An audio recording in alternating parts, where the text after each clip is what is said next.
హల్లెలూయా. ప్రభు అనుగ్రహించిన గొప్ప కృపను బట్టి, అవకాశాన్ని బట్టి, సమయమును బట్టి ప్రభువుని స్తుతిస్తున్నాను.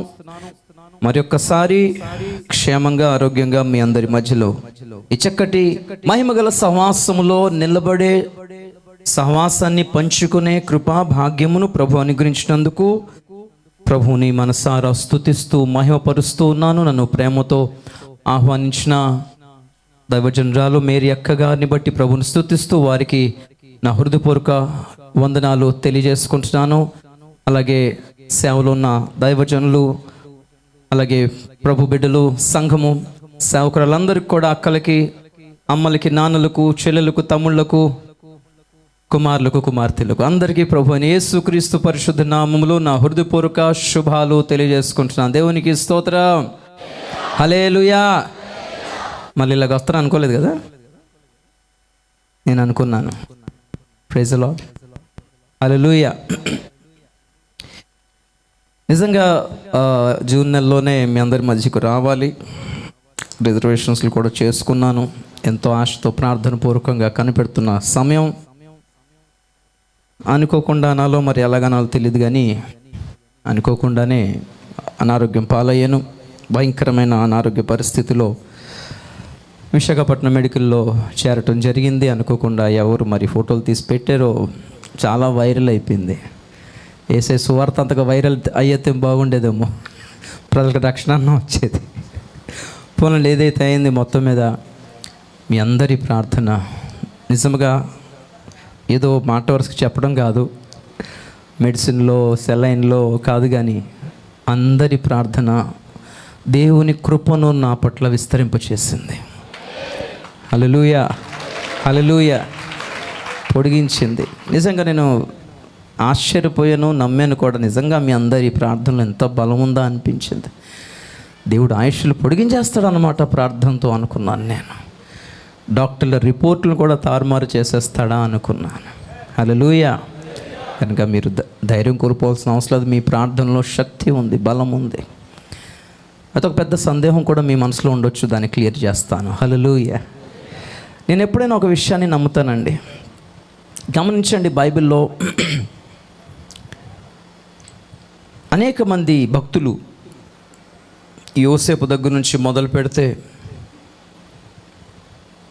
బాప్తిస్మిచ్చి యోహాను కానీ, అపోస్తులైన యోహాను కానీ, యేసు ప్రభు కానీ, ఇంకా పలువురు దైవజనులు అనేక మంది కూడా జీవితంలో ఎన్ని కష్టాలు పడ్డారో, చెప్పుకోలేనన్ని కష్టాలు, వేదనలు, శారీరకంగా మానసికంగా ఎంతో క్షోభకు గురయ్యారు.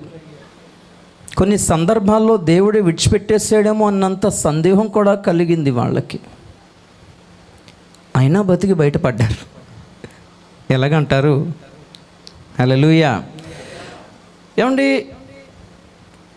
మనకు ప్రకటన గ్రంథాన్ని రాసి మనకి ఇచ్చిన దైవజనులు, అపోస్తుడైన యోహాన్ భయంకరమైన వృద్ధాప్యంలోనే, భయంకరమైన వృద్ధాప్యంలో చాలా దెబ్బలు పడ్డాడు ఆయన. చాలా దెబ్బలు తినడమే, ఆ దెబ్బలకే చచ్చిపోవాలి. ముసలోళ్ళు ఎంత తట్టుకుంటారండి. చచ్చిపోలేదు. చరిత్ర చెప్తుంది, మరుగుతున్న నూనెలో వేసేసారంట. మరుగుతున్న నీళ్ళ మీద పడితేనే చచ్చిపోతాం మనం, అలాంటి పరిస్థితి. మరుగుతున్న నూనెలో వేశారు, చావలేదు. ఆశ్చర్యపోయారు అందరూ. ఏంటి ఇంత దారుణంగా, ఏంటి గట్టి ప్రాణం ఇలాగుంది, ఏంటి గట్టి ప్రాణం అంటారు చాలామంది. అమ్మ ఇంత జరిగినా చచ్చిపోలేదు గట్టి ప్రాణం అంటారు కొంతమంది ముసలోళ్ళని. అయితే ఎంత గట్టి ప్రాణం కాకపోతే బతికిపోయారు అనుకుంటుంటారు. కానీ ఆశ్చర్యంగా నూనెలో వేస్తాను చచ్చిపోయేటప్పటికి ఆశ్చర్యపోయారు. అప్పట్లో ఆయనను హింసించిన రోమియోలు కానీ ఎవరైనా కానీ. తర్వాత పద్మసు ద్వీపంలో పడేశారు. బంజరు భూమి, తాగడానికి నీళ్లు ఉండవు, తినడానికి సరైన ఆహారం ఉండదు, కుళ్ళు కంపు, చచ్చిపోయిన శవాలు, ఎండిపోయిన తర్వాత మిగిలిపోయిన ఎముకలు, కంపు వాసన తప్ప ఏమి లేదు బంజరు భూమి, పద్మసు ద్వీపం. అదొక జైలు లాంటిది. ఎలా బతుకున్నాడంటారు? ఇంత ఘోరమైన శ్రమలు అనుభవించి మనిషి శరీరానికంట తట్టుకునే కెపాసిటీ ఒక స్థాయి వరకు ఉంటుందంటండి. సైన్స్ చెప్తుంది. ఒక స్థాయి, ఒక మార్క్ ఉంటుంది. ఆ రేంజ్ దాటితే తట్టుకోలేక చచ్చిపోతారంటండి. ప్రాణాలు ఆగిపోతాయండి, వెంటనే ఊపిరి ఆగిపోద్ది. కానీ మనం చదివిన సంఘ చరిత్ర చదివితే ఆ సైన్స్ చెప్పే మార్కు దాటి శ్రమలు అనుభవించారు, కానీ బతికే ఉన్నారు. ఎలా బతుకున్నారు అంటారు? ఏమంటే యేసు ప్రభు పునరుద్ధానుడైన తర్వాత యోహాను గురించి ఒక మాట అన్నాడు, నేను వచ్చు వరకు అతడు బ్రతుకుంటాడు. స్తోత్రం చెప్పండి గట్టిగా ఒకసారి. అంటే యోహాను ఇప్పటి వరకు బతుకున్నాడని కాదు, యోహాను బతుకుండిన కాలములోనే తన రాకడను ప్రభు చూపించేశాడు యోహానికి. కాబట్టి ఎంత ఆలస్యమైపోయినా రాకడను, ప్రకటన గ్రంథ ప్రత్యక్షతలను యోహానుకు చూపించే వరకు యోహాన్ చనిపోకూడదు.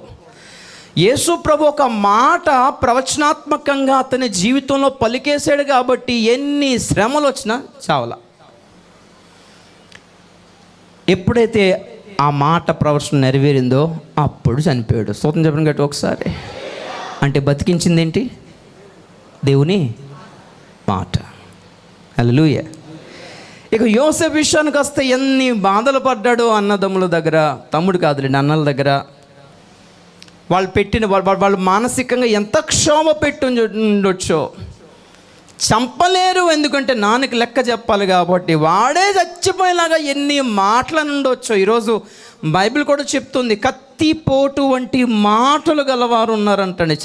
చంపక్కర్లా, 4 మాటలు చెప్తే వాళ్ళే చచ్చిపోతారు. ఆ మాట వినలేక చిచ్చి ఇంకా బతుకున్నానేంటి మాట నాకు అనిపిస్తుంది. అయినా బతికే ఉన్నాడు యోసేపు. అరే వీడికి సిగ్గు లేదు, ఏమీ లేదు, ఇన్ని మాటలన్నా సావట్లేదు అని కోపం వచ్చి గోతులో పడేసారు కొట్టి. ఎంత లోతైన గొయ్యో మనకు తెలియదు, కానీ నీళ్లు లేని గోతిలో పడేస్తే ఎంత దారుణంగా కింద పడుంటాడు పాపం. ఏ ఎముకలు చిట్లయ్యో తెలియదు, కానీ ఆ అరుపులు ఎంత వేడుకున్నాడంట పాపం లోపల నుండి, ఎంత వేడుకున్నాడో. తర్వాత తీసుకెళ్ళి ఇష్మాయిల్కి అమ్మేస్తే వాళ్ళెంత చిత్రహింసలు పెడితే ఎంత దారుణంగా. ఏమండి, కొంతమంది ఏజెంట్లు గల్ఫ్లో అమ్మేస్తుంటారు కదా కొంతమందిని, అయినా మనల్ని వెళ్తుంటారు. మహా ధైర్యవంతులు. మరి ఆ సమర్పణతో సేవలు చూపించవచ్చు కదా. స్తోత్రం కంటే ఒకసారి. అక్కడ పెట్టే నరకయాతన కంటే దేవుని కొరకు వచ్చే శ్రమలు ఒక మహిమన ఉందా లేదా? ఏంటో నిర్ణయాలు. ఇలా గల్ఫ్కి అమ్మేస్తుంటే అక్కడ చిత్రహింసలకు గురవుతున్నారండి మన వాళ్ళే పాపం. ఆ గల్ఫ్ వాళ్ళ చేతిలో పాస్పోర్ట్లు లేక, వీసాలు లేక, జీతాలు లేక, తిండి లేక, ఉండడానికి లేక నలిపి చంపుతున్నారు అక్కడ పనిచేస్తున్నారు. అలా ఇష్మాయిలీలు చేశారు యోసేపు పట్ల. వాళ్ళకి ఎంత చిరాకు వచ్చిందో అతను తీసుకెళ్ళిపోయి ఐగుప్తులకు అమ్మేస్తే అక్కడ తిరిగి ఇక్కడ తిరిగి పోతీఫర్ ఇంట్లో పడ్డాడు. ఏమంటే యోసేపు అనుభవించిన బాధలన్నీ చూస్తే ఇంకొకడైతే బతకడండి. సరే పోతీఫర్ ఇంట్లో కొంచెం ఉపశమనం కలిగిందా అంటే ఉన్న మేడం చంపేసింది ఆయన్ని, బతకనేవలా. దారుణమైన అలిగేషన్స్ చేసింది, కుట్రపూరితమైన అభియోగాలను నేరం మోపింది. సరే తాను నోరు తెరిస్తే భార్య భర్తల మధ్యలో గొడవలు ఎందుకులే, మనకెందుకులే, పోతే నేను ఒక్కడే, లేకపోతే అంతా నాశనం అయిపోతాను. నోరు మూసేసరికి ఆమె బాగానే ఉంది, ఈయన జైల్లో పడ్డాడు. అక్కడ ఎన్ని బాధలు పడ్డాడో ఎవరికి తెలియదు. మొత్తం మీద ఏమండి రాజుగారి దగ్గర నిలబడే స్థితికి వచ్చాడు. మ్యాటర్ ఏంటంటే ఇన్ని బాధలు పడినా ఎలా బతుకున్నాడు యోసేపు. ఏమండి 105వ కీర్తన 17-18 వచనాలు చెప్తుంది, జైలులో అతనికి బంధించి ఉంచిన సంకెళ్ళు అంటండి. సంకెళ్ళు వేసి పెడితే ఏమండి శరీరం కుళ్ళిపోతుంది తెలుసా. ఆ చర్మం అంతా ఇన్ఫెక్షన్ గురైపోయి చర్మం కుళ్ళిపోతుంది. పెయిన్స్, భయంకరమైన నొప్పులు వస్తాయి. చెద పట్టినట్టు పాకేస్తుంది, ఆ చెద తినేస్తుంటుంది శరీరాన్ని. ఆ సంఖ్యలు అంటండి అతని శరీరమును కాదు, అతని ప్రాణమును బాధించేను అని రాయబడింది. ప్రాణమే బాధపడిపోయిందంటండి ఆ సంఖ్యలతోటి. అన్ని సంవత్సరాలు సంఖ్యలు ఉన్నాడు, బానిసగా బతుకున్నాడు. కాబట్టి పోతీఫర్ ఇంట్లో ఉన్నా ఎక్కడున్నా సంఖ్యలు ఉండాల్సిందే. బానిస అని తెలియాలి కదా జనాలకి. ఎలా బతుకున్నాడు? ఆ 105వ కీర్తన చెప్తుంది, యెహోవా వాక్కు అతని బ్రతికిస్తూ ఉంది. స్తోత్రం చెప్పండి గట్టి ఒకసారి. ఏమిటా వాక్కు? సూర్య చంద్ర నక్షత్రములు నీకు నమస్కారం చేస్తాయి.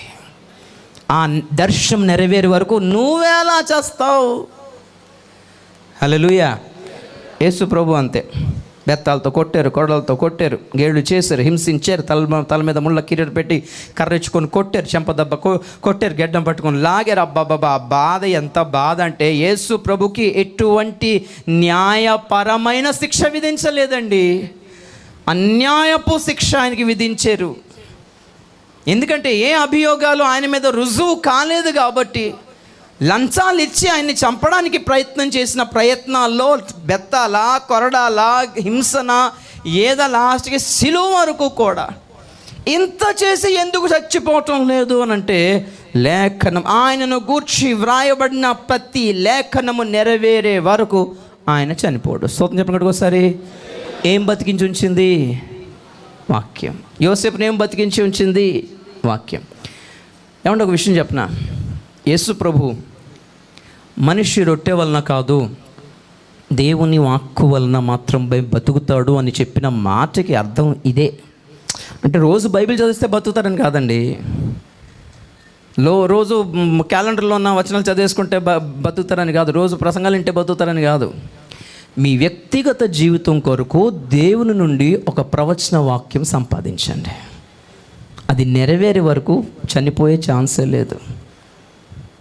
యేసు ప్రభు శిలువ మీద ఉండి కూడా లేఖనములనే ధ్యానిస్తూ ఉన్నాడు. నేనేం వచనం నెరవేర్చాల్సి ఉంది, ఇంకే ప్రవచనం నెరవేర్చాల్సి ఉంది. ఏమండి, 4వ మాట అయిపోయిన తర్వాత 4వ మాట దగ్గరకు వచ్చేటప్పటికి 22వ కీర్తన, నా దేవా నన్నెలా చేయి విడిచితివి అనే వాక్యం గుర్తొచ్చింది ఆయనకి. గట్టిగా అరిచేసాడు.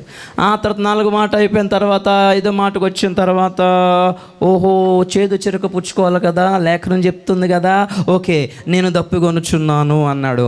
అందుకే యోహాను సువార్తలో రాస్తాడు, ఆయన ఆ చిరక పుచ్చుకొని లేఖనములు నెరవేరినదని సమాప్తమైనదని చెప్పాడు. రక్షణ కార్యం సమాప్తం వల్ల లేఖనాలు సమాప్తమయ్యాయి. స్తోత్రం చెప్పండి గట్టి ఒకసారి. ప్రవచనాలు ఆయన బతికుండగా నెరవేర్చాల్సిన ప్రవచనాలు అక్కడికి సమాప్తమైంది కాబట్టి అప్పుడు సమాప్తమైంది అన్నాడు. హల్లెలూయా. దైవజనుల అపోస్తలులు సురేష్ అయ్య గురించి ఒక మాట విన్నాను. ఉన్న మాటే. ఇంచుమించు 2-3 సంవత్సరాలుగా ఆయన ఇంటర్నల్ పార్ట్స్ అన్నీ చెడిపోయినా బతికి ఉన్నాడు. ఆయన కిడ్నీ అయినా, లివర్ అయినా, హార్ట్ అయినా ప్రతిష్టలో ఉన్నవారు కాబట్టి, దైవిక స్వస్థత నమ్మేవారు కాబట్టి ఎలా బతుకున్నారు? దేవుని వాక్యం బ్రతికిస్తూ ఉంది. హల్లెలూయా.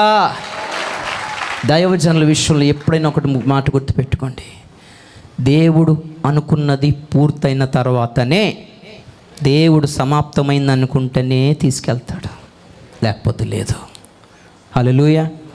కానీ ఒక్క మాట మాత్రం చాలా వేదనకరంగా అనిపించింది. అలాంటి గొప్ప దైవజనుల దగ్గర ఎన్నో విషయాలు, సేవ, ప్రతిష్ట, ఉపదేశమును నేర్చుకున్నాం. అర్ధాంతరంగా వెళ్ళిపోయారు అనిపిస్తుంది, కానీ దేవుని ప్రణాళికలు ఏమున్నాయి మనకేం తెలుసు. దేవుని ఏర్పాటు ప్రకారంగానే సమస్తం జరుగుతున్నాయి.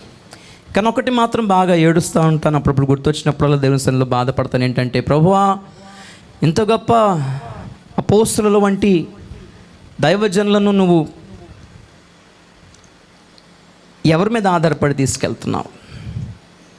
ఇది మాలాంటి వాళ్ళు నమ్ముకునే వీళ్ళు గొప్ప సేవ చేసేస్తారు, బాగా ప్రతిష్టలో ఉంటారు, బాగా ప్రార్థన పరులోనే నాలాంటి వాళ్ళు నమ్ముకునే తీసుకెళ్ళిపోతున్నావా ప్రభువా? ఆ పని చేయకు ప్రభువా అని ప్రార్థన చేస్తున్నాను. కనీసం మనకు అవసరం ఇంకా ఇలాంటి దైవజనులు. హల్లెలూయా. ఎందుకంటే విశ్వాసం అనగానే అబ్రహాం గురించి చెప్పాల్సి వస్తుంది, సాత్వికము, నమ్మకత్వము అనగానే మోషే గురించి చెప్పాల్సి వస్తుంది, పరిశుద్ధత అనగానే దానియేలు గురించో యోసేపు గురించో చెప్పాల్సి వస్తుంది. అలాంటి ప్రసంగాలు బోల్డ్ చేయవచ్చు, పెద్ద విషయం ఉంది అందులో. కానీ మేము ఉన్నామని చెప్పుకోలేకపోతున్నాం కదా. అలాంటి దైవజనులు మన కళ్ళెదుట ఉన్న వాళ్ళలో ఒకరు సురేష్ అయ్య, ఈసన్ గారు లాంటి వాళ్ళు. అందుకే పౌలు ఏమన్నాడంటే, నేను క్రీస్తును పోలి నడుచుకుంటున్న ప్రకారము నన్ను పోలి నడుచుకుంటున్న వారిని గురి చూచి వాళ్ళను కూడా గురిలో పెట్టుకోండి అన్నాడు. మరి అలాంటి వాళ్ళే ఇలాంటి దైవజనులు.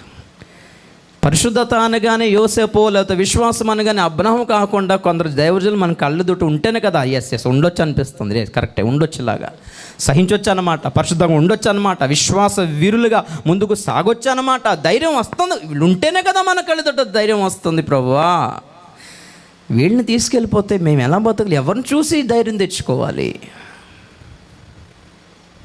కాబట్టి దేవుని కార్యములు ముందుకు సాగు వరకు, మనము ఆ స్థాయికి ఎదిగే వరకు ఎవరిని తొందరగా తీసుకెళ్ళిపోక ప్రభు అని ప్రార్థన చేయాల్సిన అవసరం మనకి ఎంతైనా ఉంది. దైవజనులకి లేకపోవచ్చు, ప్రభు తొందరగా తీసుకెళ్ళిపోవడమే స్తోత్రం అనుకోవచ్చు. అయిపోయింది, ఈ పని అయిపోయింది, వచ్చాయని దేవుడు పిలవచ్చు. కానీ మనం ప్రార్థన చేయాలి, పని అయిపోలేదు ప్రభు, నేను ఇంకా సిద్ధపడలేదు ప్రభు, నేను రెడీ అవ్వలేదు ప్రభు, నువ్వు అలా పని చేయకు ప్రభు, నేను ఇంకా నేర్చుకోవాల్సిన చాలా ఉంది ప్రభు, నేను వినాల్సిన చాలా ఉంది ప్రభు, నేను తీర్మానించిన చాలా ఉంది ప్రభు, నువ్వు అలా చేయకు ప్రభు అని ఏడిస్తే, మొరపెడితే కొందరు ఆయుష్లు దేవుడు పొడిగిస్తాడు. హల్లెలూయా, హల్లెలూయా. మీరైనా నేనైనా వాక్కును సంపాదిద్దాం దేవుని దగ్గర నుండి. దేవుని దగ్గర నుంచి ఒక ప్రవచన వాక్యం సంపాదిస్తే ఏ రోగాలైనా, ఏ యాక్సిడెంట్లైనా, ఏ శ్రమ అయినా, ఏ ఖడ్గమైనా, ఏ ఉపద్రవమైనా, చెర అయినా, హింస అయినా, వాటిని చూచి మనం చలించము, కదిలించబడం, తొలగిపోం, నిలబడి ఉంటాం. హల్లెలూయా, గట్టిగా హల్లెలూయా. వాక్కును సంపాదించండి, ఆస్తులు కాదు. దేవుని నుండి మీ వ్యక్తిగత జీవితం కొరకు ఒక వాక్యము సంపాదించండి. యోసేపుకు ఒక వాక్కు వచ్చింది. అతడు చెప్పిన సంగతి నెరవేరు వరకు యెహోవా వాక్కు అతనిని పరిశోధించుచుండెను. 105వ కీర్తన 18వ వచనం చదువుతారా ఒకసారి? 105, 17, 18.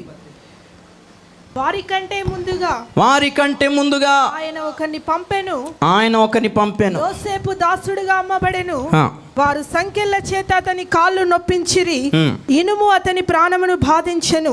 అతడు చెప్పిన సంగతి నెరవేరు వరకు యెహోవా వాక్కు అతన్ని పరిశోధించుచుండెను. హల్లెలూయా. యెహోవా వాక్కు అతన్ని పరిశోధించుచుండెను అంటే అతను బ్రతికిస్తూ ఉంది, అతనితో వాగులాడుతూ ఉంది. ధైర్యం కోల్పోకు, ఇది కాదు నీ లాస్ట్, ఇది కాదు నీ ముగింపు, your failure is not final, నీ వైఫల్యమే నీ అంత్యదశ కాదు, ఇది ఫుల్ స్టాప్ కాదు, కామా మాత్రమే. హల్లెలూయా, గట్టిగా హల్లెలూయా. చేయాల్సింది చాలా ఉంది, చూపించాల్సింది చాలా ఉంది, సాధించాల్సింది చాలా ఉంది. కమాన్ మ్యాన్ లే అని దేవుని వాక్కు చాలా ప్రతిరోజు యోసేపుని గలిబిలి చేస్తూనే ఉండదట. అయిపోయింది, నా వల్ల కాదు బాబు అంటే దేవుని వాక్కు అలాగ వచ్చిందంట. వెంటనే ఏం మాట్లాడుతున్నావు నువ్వు, ఇదా, ఇది కాదు నీ అంత్యదశ. హల్లెలూయా, ప్రైజ్ ది లార్డ్. అన్నల కాళ్ళ దగ్గర కాదు నీ బతుకు, నీ కాళ్ళ దగ్గరికి అన్నలు రావాలి, అదే బతుకు, అదే అంత్యదశ. Praise the lord. సూర్య చంద్ర నక్షత్రాలు 11 నక్షత్రాలు నక్షత్రమనే నీకు దండం పెడతాయి. రెండో కాలం ఏం బతికించింది ఆయన్ని? 12 పనులలో 11 పనులు యోసేపు పనకు మొక్కుతున్నాయి అంటే అవి బోర్లా పడ్డాయి. యోసేపు పని ఒక్కటే నిలబడి ఉంది. ఈ మధ్యకాలంలో తరచుగా ఈ దర్శనం దేవుడు జ్ఞాపకం చేస్తున్నాడు, మాటికి జ్ఞాపకం చేస్తాడు. ఈ మాట ఏంటి, దాని అర్థం? పన అంటే ఏంటి? ధాన్యపు కట్టే కదా. పంటలో ధాన్యం కోసి ఒక కట్ట కడతాం, మరలా కొంచెం కోసి దాన్ని ఒక కట్ట చుట్టి పెడతాం, మరలా కొంచెం కోసి మన చేతికి అందొచ్చిందో లేకపోతే మన మన మన మన చేతికి లోపల ఎంత అందొచ్చిందో అంత కట్ చేసి దాన్ని ఒక కట్ట కట్టి అక్కడ నిలబెడతాం.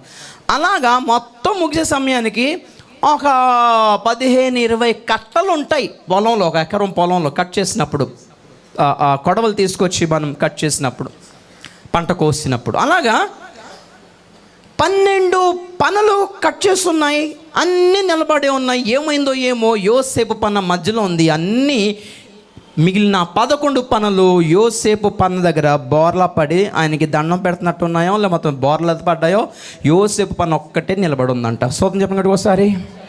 ఏంటి దాని అర్థం? ఏమర్థం అవుతుంది? పన అంటే ధాన్యపు పన, ధాన్యము అంటే ఉపదేశం. స్తోత్రం చెప్పండి గట్టి ఒకసారి. మన పరిచర్య ఏంటి? జనులకు ఆహారం పెట్టే పరిచర్య కదా. శ్రేష్టమైన, ఉన్నతమైన, ఆరోగ్యకరమైన బోధ, ఉపదేశమును ప్రజలకు అందించుటయే దేవుడు మనకిచ్చిన ప్రత్యక్షత అనుకుందామో, వర్తమానం అనుకుందామో, పరిచర్య అనుకుందామో, మనం అందరం ఒక్కొక్క పని ఉన్నాం గుండెల్లో. ఓకే, కానీ లెక్క ప్రకారం అంత్య దినాలలో అందరి పనులు పడిపోతున్నాయి. నేల మీద పడడం అంటే ఉపదేశాలు నేలకు అంటుకుపోతున్నాయి అని అర్థం. ఒకప్పుడు పరిశుద్ధత గురించి చెప్పిన వాళ్ళు పరిశుద్ధత అనే మాట మాట్లాడడం మానేశారు. ఒకప్పుడు వైరాగ్యం అనే వాళ్ళ నోట్లో వైరాగ్యం మాట లేదు. నీతి, నమ్మకత్వం, వైరాగ్యం, సమర్పణ అనే మాటలు ఏమండి ఒకప్పుడు ఉపదేశం బోధించిన వాళ్ళ దగ్గర కూడా లేదు. ఇప్పుడు గుర్తుపెట్టుకోండి, గమనించండి. మీరు విరివిగా నెట్లో వాక్యాలు దొరుకుతున్నాయి కాబట్టి, రోజు చూస్తూనే ఉన్నాం కాబట్టి మీరు గమనించండి ఈ విషయాలు. ఒకప్పుడు నాకడ అని చెప్పిన వాళ్ళు ఇప్పుడు చెప్పట్లేదు. ఒకప్పుడు సిద్ధపాటు అనేవాళ్ళు చెప్పట్లా. ఒకప్పుడు వారి పనులు పైనున్న వాటి మీదనే దృష్టి పెట్టుకుని ఉండేవి. ఇప్పుడు ఆ పనులను ఏం చేస్తున్నాయంటే నేల మీద పడి నేల చూపులు చూస్తున్నాయి. అన్నం, తిండి, బట్టలు, వెండి బంగారాలు, భూములు, ఆస్తులు, కార్లు, బంగ్లాలు. వాళ్ళ ఉపదేశాలు అలా మారిపోయినాయి. మీరేమి తింటున్నారో మరి, మీరేమి వింటున్నారో మరి, ఏ ఉపదేశం పట్ల ఆకర్షితులు అవుతున్నారో దాన్ని బట్టే నిలబడిన పనును ఫాలో అవుతున్నారా, పడిపోయిన పనును ఫాలో అవుతున్నారా మీకే అర్థం కావాలి. మీరైనా నేనైనా. హల్లెలూయా, హల్లెలూయా. ఎందుక గతి? యోసేపు నమ్మేసుకున్నారు. అందుకే యోసేపు ఎక్కడున్నాడో అక్కడే ధాన్యం ఉంది. స్తోత్రం చెప్పండి గట్టి ఒకసారి, గట్టిగా హల్లెలూయా. యోసేపు ఎక్కడున్నాడో అక్కడే ధాన్యం. ప్రపంచ దేశాలన్నీ ఆయన దగ్గరికి వచ్చాయి. ఒకటే దేవుడు ఒకసారి అడిగాడు. ఈ మాటలు పదే పదే నాకు జ్ఞాపకం చేయడం కారణం కూడా నా వ్యక్తిగత అనుభవం చెప్తున్నానండి. మీకు ఏం అర్థమవుతుందో నాకు తెలియదు, కానీ నీ పని నిలబడి ఉంటుందా, రాజీవ్ పడిపోతుందా చూసుకో అన్నాడు. అంతే, ఒకటే మాట. అమ్మో ప్రభువా, నాకు వెండి బంగారాలు వద్దు, ఆస్తి అంతస్తులు వద్దు, పెద్ద పెద్ద మేడలు నేను కట్టను, నాకు ఏసీ చర్చలు ఏం అక్కర్లేదు, అంతవరకు నా పని నిలబడి ఉండాలని కోరుకున్నాను. ఇదే ప్రార్థన. ఉపదేశంలో ఎప్పుడు కాంప్రమైజ్ అవ్వద్దు ప్రభువా. నీ రాకడ తొందరగా వస్తుందని ప్రకటించేవాడిని నేను, సిద్ధపడేవాడిని నేను. ఒకవేళ ఏమో నీ రాకడ 1000 సంవత్సరాలు ఆలస్యమైనా పర్లేదు, నా పన పడిపోయే ప్రసక్తి ఉండకూడదు ప్రభువా. నువ్వు వస్తున్నావనే చెప్తాను తప్ప, సిద్ధపడమనే చెప్తాను తప్ప, ఇంకా టైం ఉందిలే హాయిగా ఉండండి అని చెప్పే ప్రసక్తి రాదు ప్రభా, రాకూడదు ప్రభా. అంత పరిస్థితి వస్తే నేను చనిపోవడం బెటరే ప్రభా అనుకుంటాను. ఏ యాక్సిడెంట్లో చంపేయి ప్రభా, ఎందుకు వచ్చిన గొడవల నన్ను చూసి జనాలు మోసపోవడం ఎందుకు? మళ్ళీ నా ప్రసంగాలు మారిపోయిన ప్రసంగాలు విని ఎక్కడికి వెళ్ళినా నిలబడే ఉండాలి ప్రభా. పైనే చూడాలి. నిలబడడం అంటే పైన ఉన్న నిలబడిన వాడే పైకి చూస్తాడండి, పైకి చూసిన వాడే నిలబడి ఉంటాడండి, అంతే. మీరు క్రీస్తుతో కూడా లేపబడిన వారైతే, హల్లెలూయా.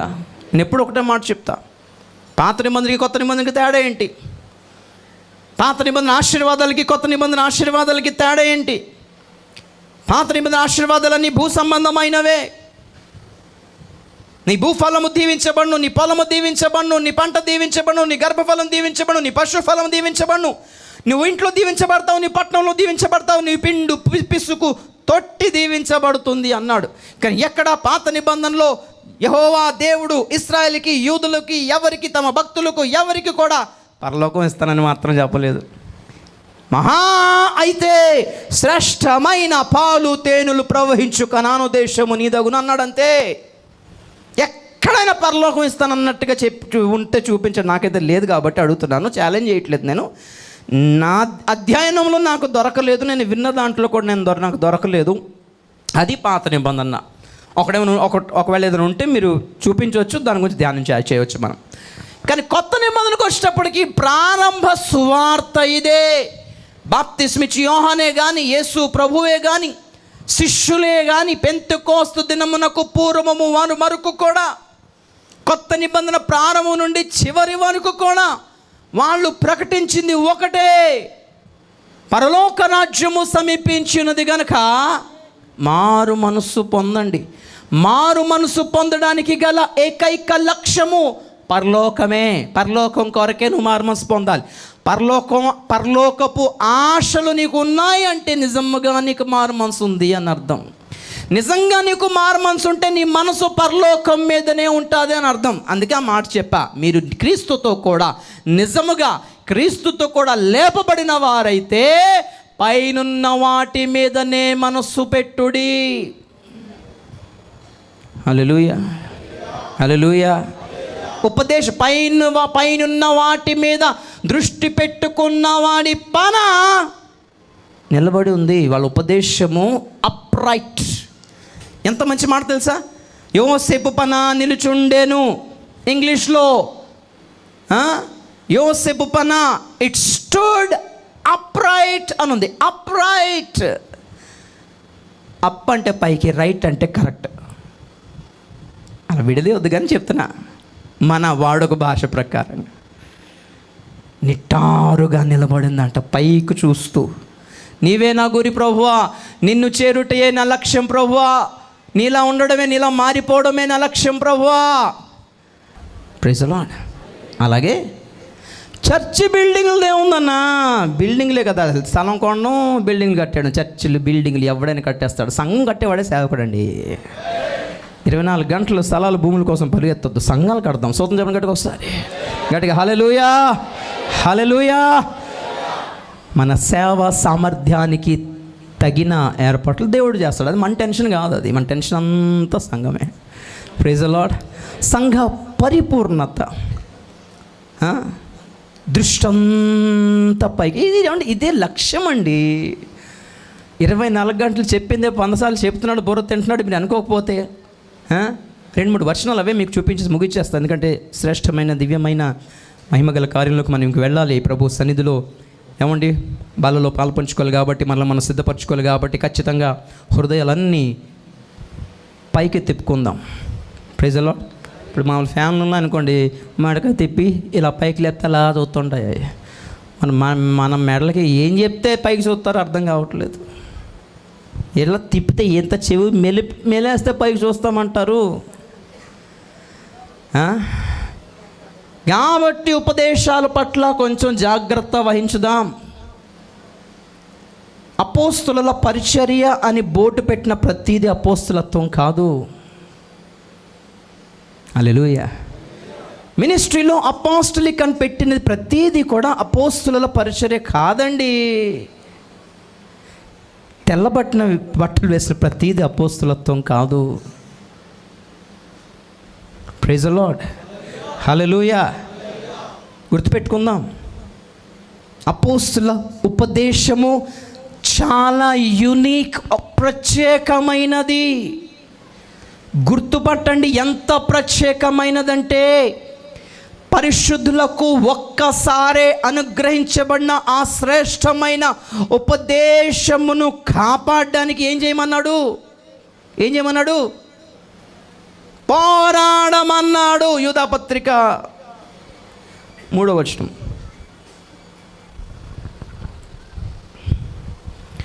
పరిశుద్ధులకు ఒక్కసారి అప్పగింపబడిన ఏలైనగా ప్రియులారా, మనం అందరికీ కలిగిన రక్షణను గూర్చి మీకు రాయవలెనని విశేషాసక్తి గలవాడని ప్రయత్నపడుచున్నాగా, పరిశుద్ధులకు ఒక్కసారి అప్పగింపబడిన బోధ నిమిత్తము మీరు పోరాడవలెనని మిమ్మల్ని వేడుకొంచున్నాను. హల్లెలూయా.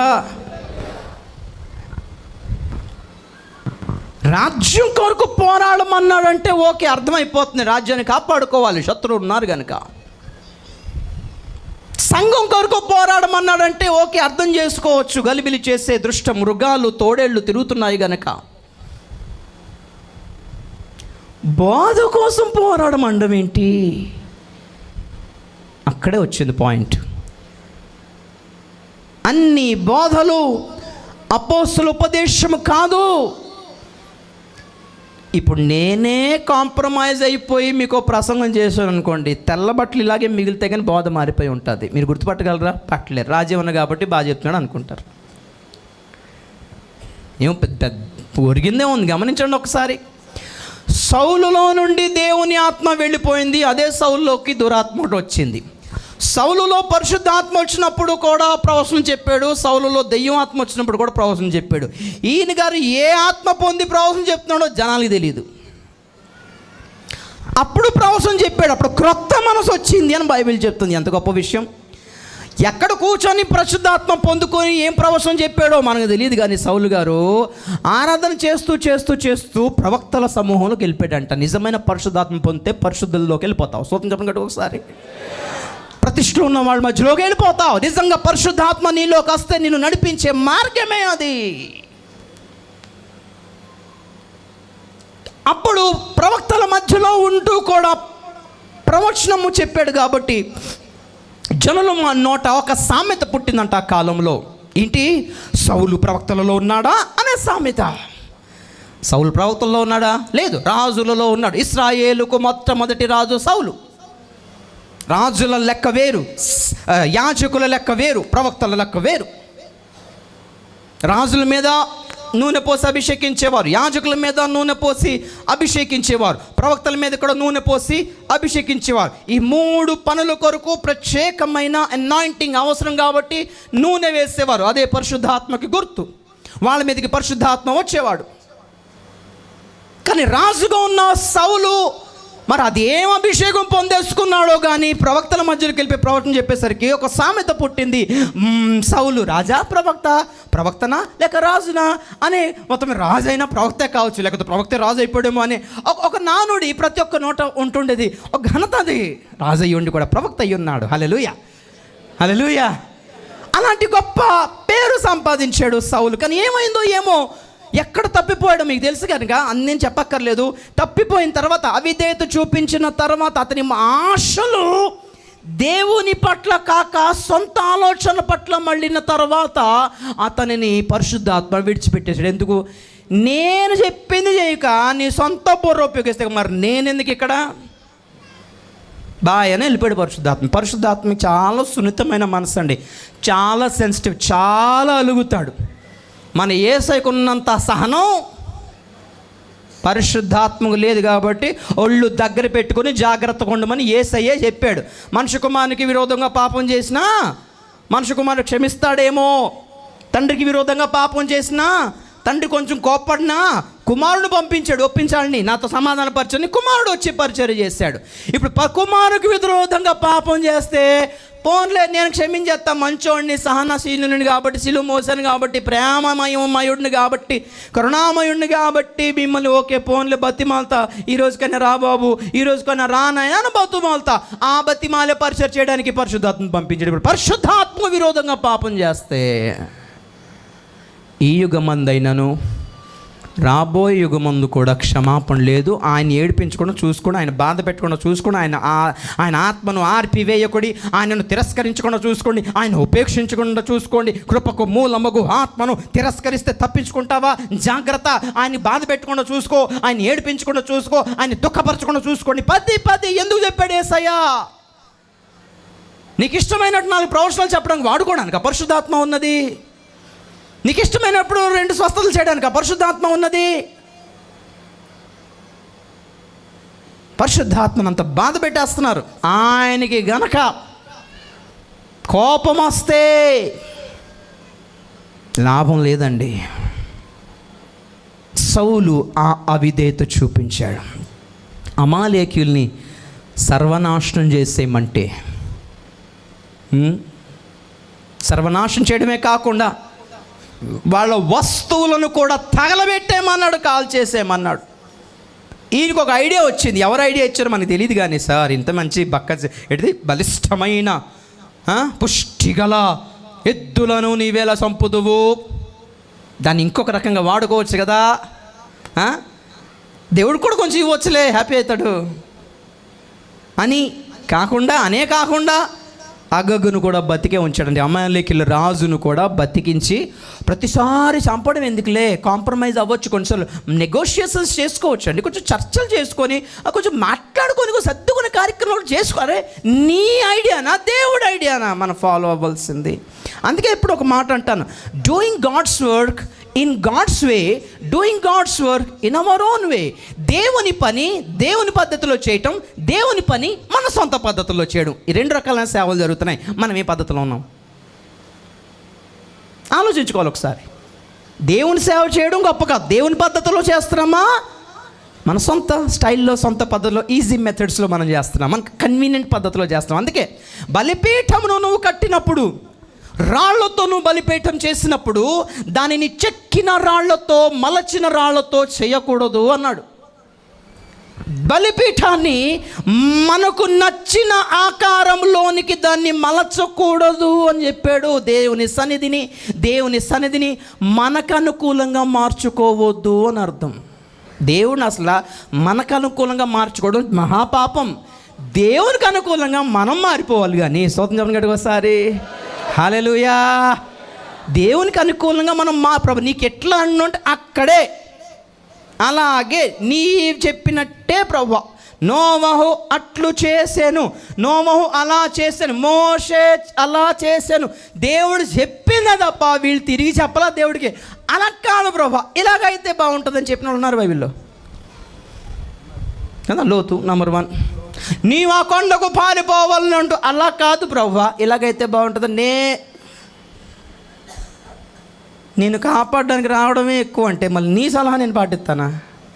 ఇది అబ్రాహాం ప్రార్థన చేశాడని మేము వస్తాయి ఇక్కడికి, మళ్ళీ నీ సలహానే ఇక్కడ. అలాగ కాదు ప్రభువా, ఆ కొండ కొంచెం కష్టం అవుతుందేమో, ఈ పక్క ఊరైతే తర్వాత నరకంలో ఉన్న ధనవంతుడు. అలాగూ కాదు తండ్రి అయిన అబ్రహాం, నరకంలో కూడా నీదే నడుస్తుందా? అలాగూ కాదు. అబ్రహాం అంటాడు, నన్నే అంటున్నావా? నిన్నే. నువ్వు ఎక్కడున్నావు, నీకు ఐడియా ఉందా? నీ బెడ్రూమ్లో ఉన్నావు అనుకున్నావా? ఎవడరా అక్కడ, మనుషులు పట్టరా అనడానికి. లాజర్ ఏం చేస్తామంటే మనుషులు పట్టరా అంటే అబ్రహాం 10 అక్కడ. అరే ఇక్కడ కూడా నీదే నడుతుందా? నరకంలో పడిన గర్వం పోలేదు చూసారు కొంతమందికి. తాగి కిడ్నీలు చెడిపోయినా గర్వం పోదు కొంతమందికి, లివర్ చెడిపోయినా గర్వం పోదు కొంతమందికి. సిగరెట్ తాగి గొంతు క్యాన్సర్ వచ్చినా అంటాడు. అరే రేపు సత్త నరకానికి వెళ్తే ఇప్పటికీ కరగలేదా గర్వం? కొలెస్ట్రాల్ అలాగుంది.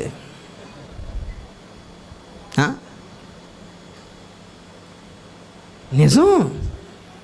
ఈయన ఏం చేసి కాలుతాడు సైతం మనకు తెలియదు అసలు. అప్పుడప్పుడు చూస్తుంటాం చూసారా, టాటూలు వేసుకొని, ముళ్ళు పొడుచుకొని, సూదులు పొడుచుకొని, రింగులు వేసుకొని, ఇక్కడ ఇక్కడ ఇక్కడ ఇక్కడ ఇక్కడ మొత్తం ఒళ్ళంతా రింగులు సూదులు ఉంటాయి చూసారు ఎప్పుడన్నా వాళ్ళని ఫోటోలు. నేను అనుకుంటాను సైతానే కన్ఫ్యూజ్ అయిపోతాడు, నేను ఎలా పొడవాలరా ఇక, నేను ఆల్రెడీ పొడుచుకుంటేవి మొత్తం, నాకు కూడా క్లారిటీ లేకుండా చేసినావు నువ్వు.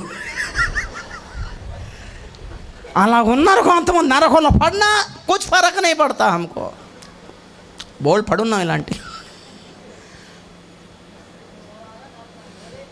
ప్రియులారా, దేవుని సేవ దేవుని పద్ధతిలో చేయాలి, మనం ఐడియాలు ఇవ్వకూడదు. అందుకే సౌల్లో నుంచి దేవుని ఆత్మ విడిచిపెట్టేస్తుందండి.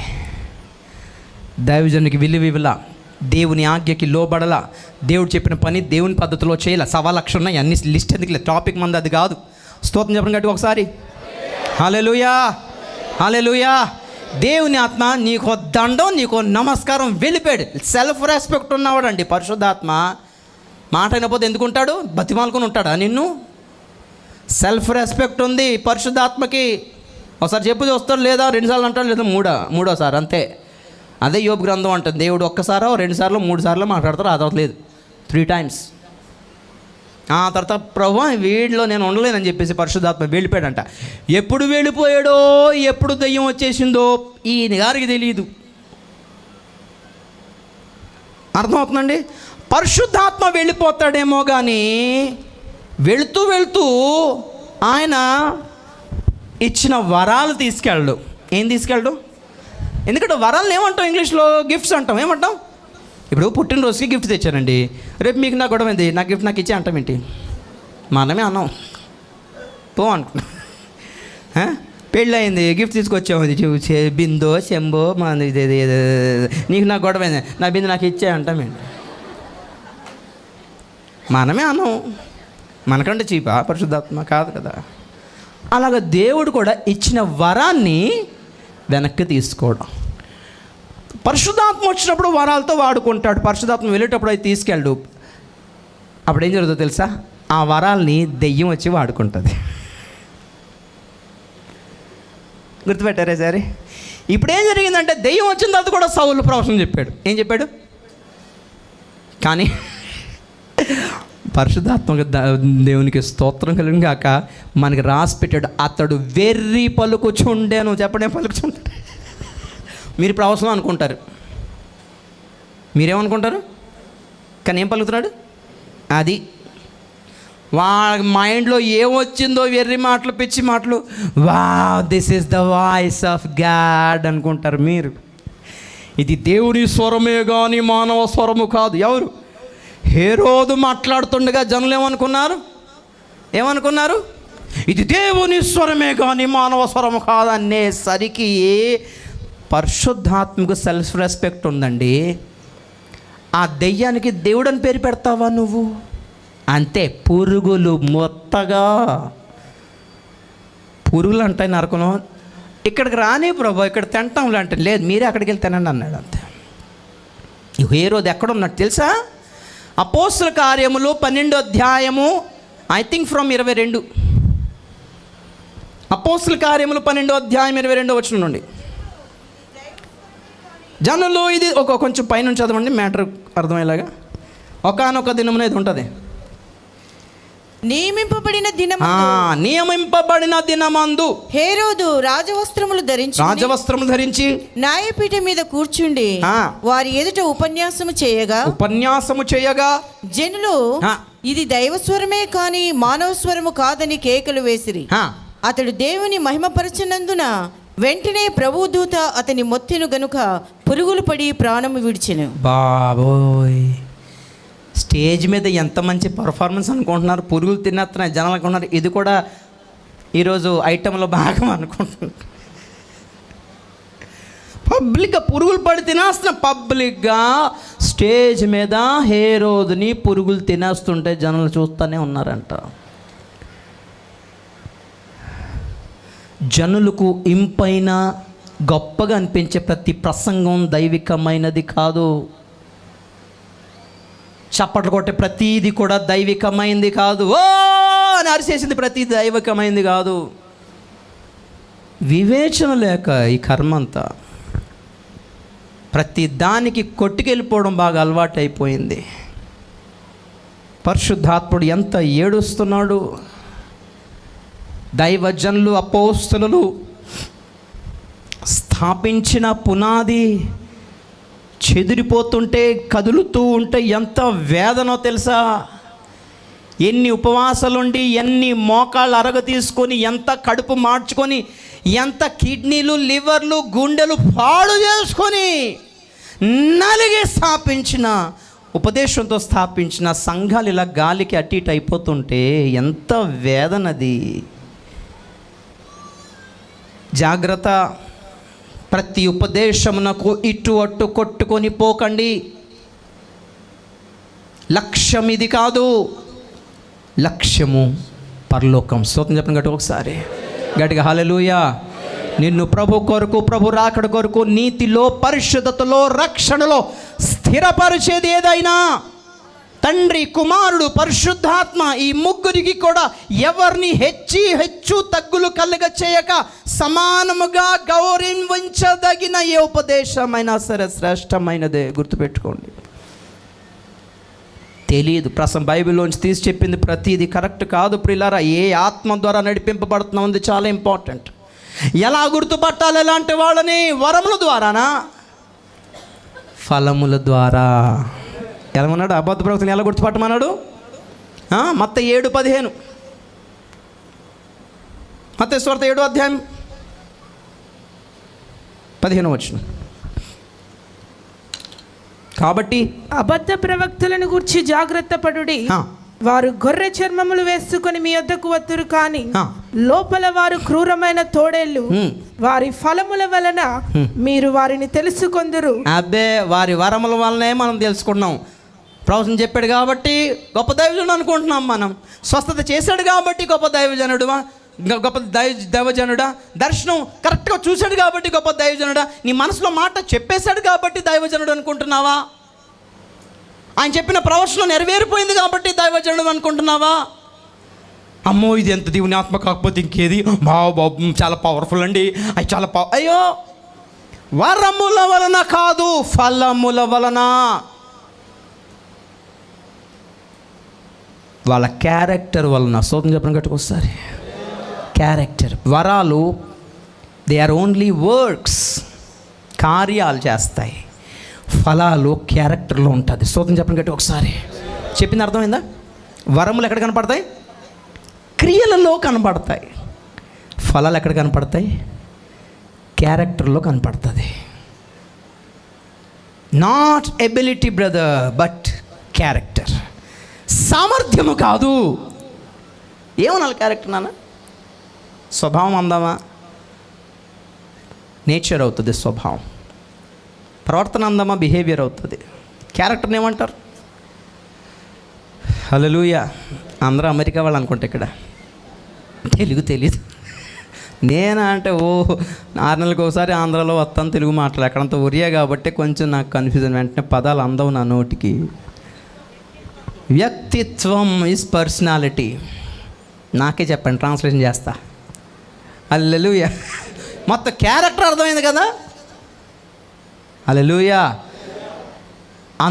అంతరంగిక అలవాట్లు, ఆలోచనలు, ఊహలు, చూపులు, అభిప్రాయాలు, కోరికలు, ఆశలు అన్నీ కలిపితే క్యారెక్టర్ అవుతుందండి.